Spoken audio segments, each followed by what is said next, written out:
ভিডিওটা বানাইনি আমার মুখ তাহলে ভিউজ আসছে, তাই জন্য সবাই আমার চটিটা চাটতেছে। হ্যাঁ তাই নাকি? তোমার চটি চেটি যদি ভাইরাল হওয়া যেত তাহলে অনেকদিন আগেই এই চ্যানেলটা ভাইরাল হয়ে যেত। নাকি ও ঠিকভাবে চাটতে পারেনি? না ইয়ে মানে চটি। শ্রাদ্ধ বাড়ির ব্লগ বানিয়ে হয়েছিল এই ভাইরাল, পা দেখিয়ে নিজেরে ভাবছে অনেক বড়। যেমন ধরুন প্রতিবার বেরো না তুমি ঝরে পড়ে যাবে, পা দেখানোর মজা তুমি এই ভিডিওতেই পাবে।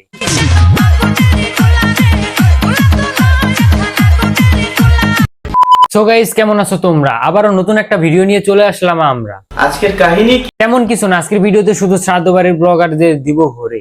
কি বলবো, যাই হোক আমার মুখ তাহলে ভিউজ আসবে, তাই জন্য সবাই আমার চটিটা চাট। শ্রাদ্ধ বাড়ির ব্লগ বানিয়ে রুস্টারদের থেকে রুস্ট হয়ে ভাইরাল হওয়ার পর তোমার পা এখন মাটিতে পড়ছে না, উপরে উঠে আসছে, তাই তো?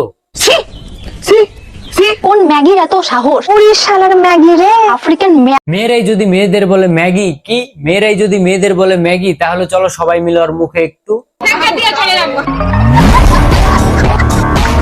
তুই জানতাম যে আমি কি আমি জানি তুমি কি আবার? তুমি তো পেতনি ব্লগার। না ইয়ে মানে মরা বাড়িতে তো পেতনিটাই থাকে। না দাদা, এ তো এখন রোস্ট ভিডিও বানায়।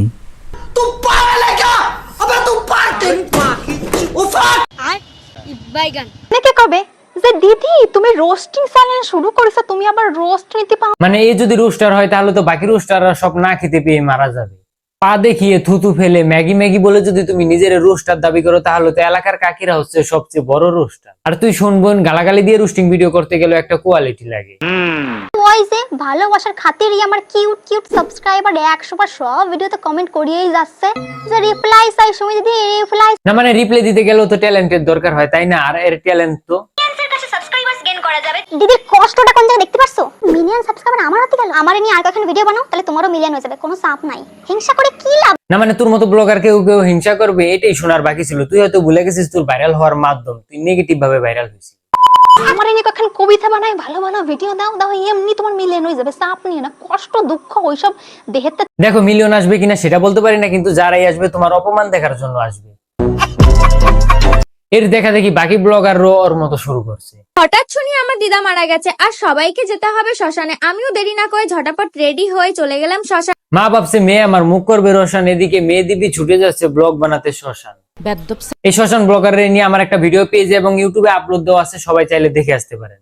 তো আজকের ভিডিও পর্যন্ত। ভিডিও কেমন লাগলো কমেন্ট করো, ভালো লাগলে লাইক করো, পেজ হলো ফলো করো, আর চ্যানেল হলো অবশ্যই সাবস্ক্রাইব।